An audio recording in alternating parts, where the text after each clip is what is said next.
Gentleman from Texas is recognized for 4 minutes. I thank the gentleman from Georgia for his time.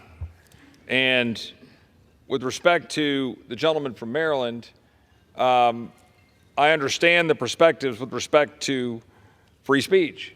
And I certainly wish to always stand aside the protection of free speech in this country. But this goes well beyond that, because we're not talking about restraining the gentlelady from Michigan's ability to speak as an American citizen. We're not talking about punishing her, putting her in jail. What we're talking about is whether a member of the United States House of Representatives, whether a member of this body representing this nation is justified in putting forward a defense of the actions of Hamas terrorists that murdered innocent Israeli citizens, is holding United States citizens and Israelis hostage, and in her own language was defending on October 8th, a mere 24 hours into the brutal and barbaric attacks in which babies were beheaded, babies were placed into ovens, literally. Moms were raped in a house while their babies were put in an oven. A documented account, video evidence. And this is dismissed as resistance to an apartheid state. My problem is that the gentlelady is also referring to, quote, Joe Biden supporting the genocide of the Palestinian people.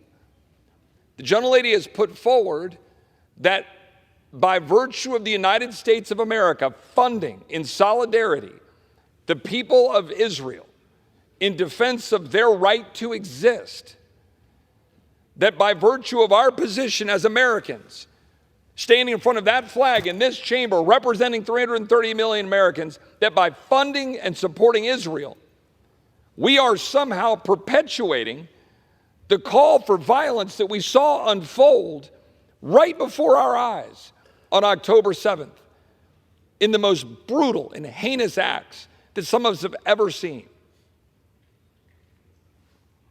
I do not doubt the gentlelady's sincerity of her concern for her home people and concerns about the attacks on the people of Gaza. I had some people who called into question that I would put out my public support for my former colleague, Justin Amash, who lost cousins in a church, receiving missile fire into a building next to a church.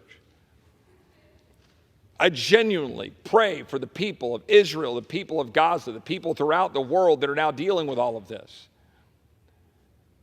But the gentlelady cannot, as a member of Congress, be standing up and telling the world that what we saw unfold in attacking Israel is justified. We can't.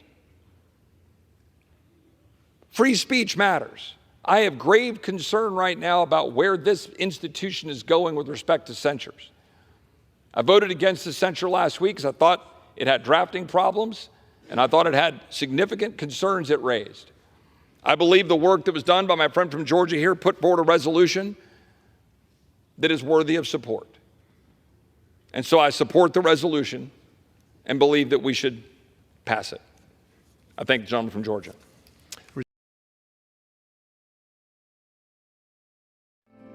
Because the flag still stands for freedom, and they can't take that